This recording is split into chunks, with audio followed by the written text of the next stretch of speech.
एगो गीत सुन जा, एगो गीत आवत बा भैया लोग जो ना में हम जोगी बाबा बने बड़े जोगी बाबा एगो गांव में भीख मांगत माने सरगी बजावत गइल बड़ी खुशी यादव ने लड़की भी है और लड़की का ओकर शादी हो गइल बा माने ससुर आइल बे तो सास पतो ही में झगड़ा होता मैनेजर भैया सामाजिक बात तोहरा सही लेके झगड़ा होता पतोहिया का झोटा सास जी धो लेल बड़ी ई जान के कि पतोहिया हमार बेटी हो आ तबले वही बुढ़िया का बेटा आ जाता आई हो बाप हमार माई ई हमारी मेहरानू को झोटा धलेलस एकर मजाल कि हमारी मेहरानू को झोटा हमार माई धलेलस हाथवा में सोटा ले रहल उहे सोटा उठाई के अब मतलब पक देने माई का कपार फाट गई माई आई हो लाल कह के गिर गई वही जो जोगी रूप में हम खड़ा बने कहली करे पगला ई तोर माई तो के 9 महीना गर्भ में ढो के पैदा कैले कि हम लड़का जवान हुई तो हमारे बुढ़ौती के लाठी का सहारा बने मार दे माई के कपार फाट गई सुन हम गोले बने का गोले बने इस सबकरा पर गीत सेट करी कैसे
किधर है अब सब नहीं रहे हैं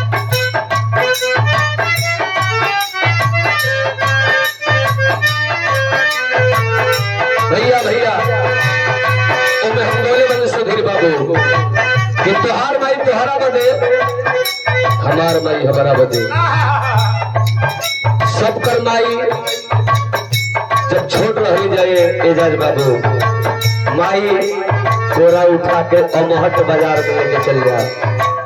धर्म समाज में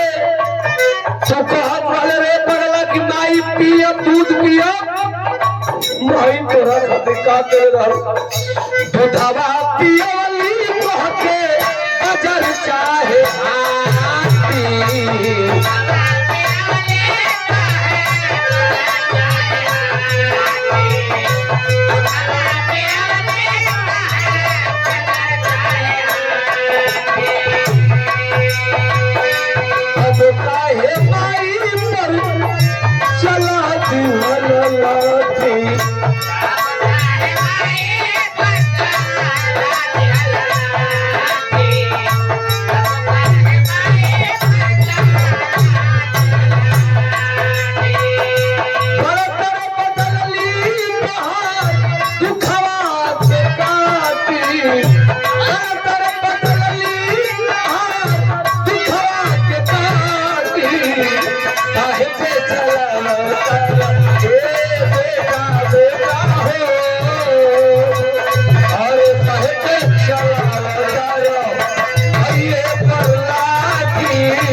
कमाई हमारा बदे,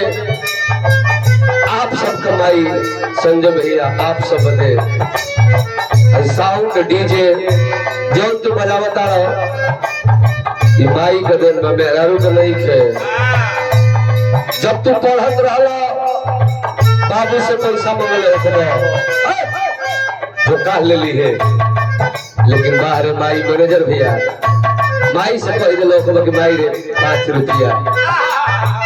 अगर माई के लगे पैसा ना रहल हुई तो हमार माई हमारा बदे आप सब कमाई आप सब बदे का कैले हुई। तो हके पढ़ावे खातिर भइली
तक काहे के